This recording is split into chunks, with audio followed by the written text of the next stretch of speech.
In the name of God, Father, Son, and Holy Spirit.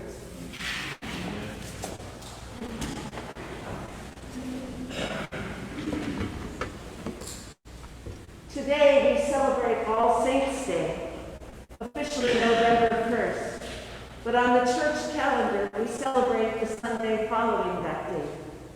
So here we are. What or whom is it that we are celebrating? There are what we might call the capital S saints: St. Paul, St. Teresa of Avila, St. Augustine, St. Michael, the named heroes of the faith who made their mark in the world and left a legacy of holiness that outlasted their lifetimes. And there are people we refer to as saints, lowercase s, people of heroically long-suffering patience or upright moral character. And both are partially correct. These people are the saints of God. But both, for most of us, are pretty inaccessible.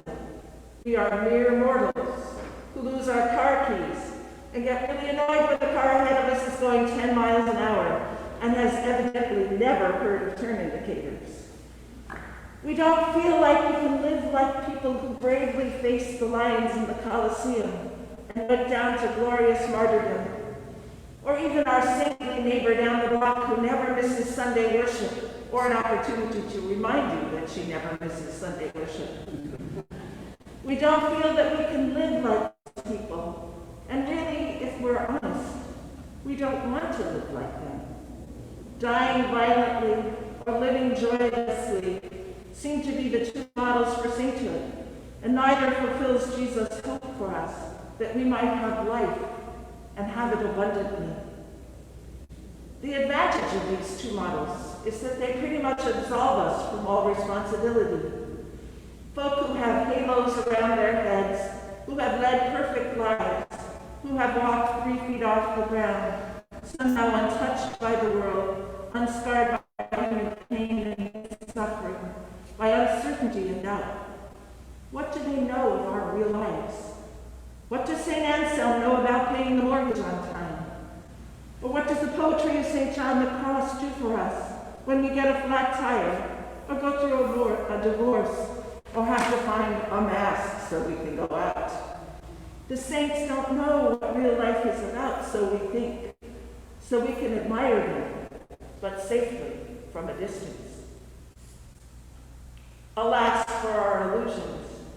The original New Testament use of the word saint, particularly by Paul, was meant to indicate all the faithful gathered to worship God. So it's not just about the capital S saints, nor just about our own newly departed who have gone before us, whom we remember especially today.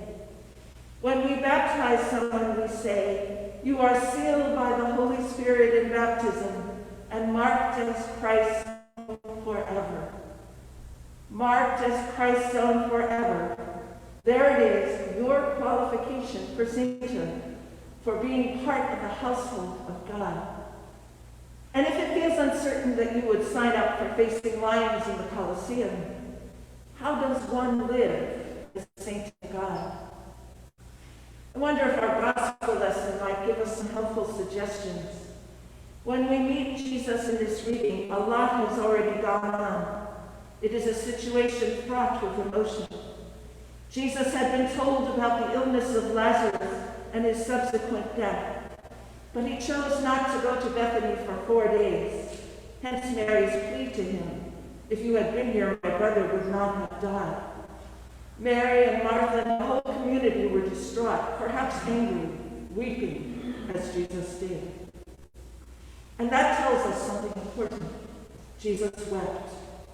His friend had died. And all those surrounding him, Mary, Martha, the rest of the family, the community, wept. We know how this particular event is going to work out. We know that Jesus will raise Lazarus, just as we know that our loved ones, and we too, will be raised from the dead. But it's hard. It's hard when a loved one dies. It brings up all kinds of memories and emotions, and we struggle. And God knows that.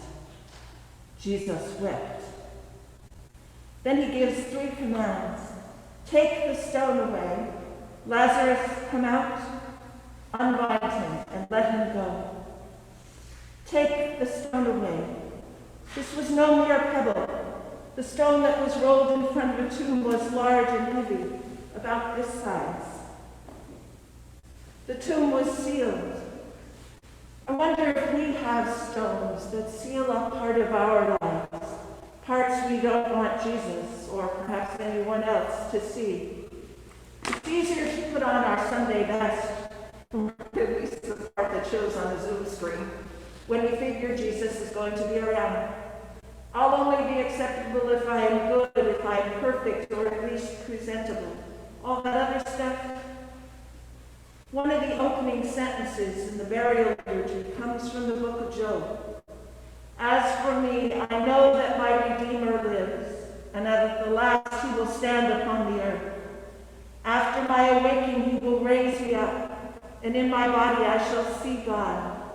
I myself shall see, and my eyes behold him who is my friend and not a stranger. God, a friend, not a stranger. Someone you would have come help you clean out your garage, the place stuffed with all your past and things you can't figure out what to do with. God is there and sees and knows. I guess our job is to open the garage door, or roll away the stone if you would, not with fear and trembling, but with hope, knowing that Jesus goes with us into that space. So what stone do you need to roll away? Lazarus, come out. Jesus knew his friend, and Jesus knows us. By name, each one of us. Not just the great mass, the indistinguishable crowd, but each of us, by our name, who we are. We are not one of us, forgotten or out of mind. That puts a different context for us to live in. You and I are each the beloved child of God. So we get to live that way, knowing that we are loved and that those around us are too. Unbind him and let him go. There are times when any one of us might need help in becoming free, loosing ourselves from the chains that bind us in death-dealing ways. Jesus calls to those around the newly risen Lazarus. Unbind him, take off the cloths that have been wrapped around his body, a very tangible sign of Lazarus' new life, no longer bound to death. Looking at this from both sides, how might we live if we were not bound up by our past, by our fears, by our, you fill in the list? What does that freedom look like? And how do we help others when they need to be free? Notice that Jesus asked those around him to remove the cloths. We are called to help. And that call might come in any number of ways. Maybe your neighbor needs someone to care about them, to check in on them every once in a while. Or maybe it's a lack of access to education that is binding someone, holding them back. How do we help them? Or food, or diapers, or learning to care for our newborn. How do we become the unbinders? Take the stone away. Lazarus, come out. Unbind him and let him go. So, saints of God here at St. Michael's, today we remember and give thanks for the saints that surround the throne of God, the saints in our lives, the saints that surround us, rejoicing in their presence, in their witness to the God who loves and cherishes each one of us. In a moment, we will gather around God's table to be fed, to be nourished, and then to be sent out to be who we are, the saints of God. In the name of God, Father, Son, and Holy Spirit.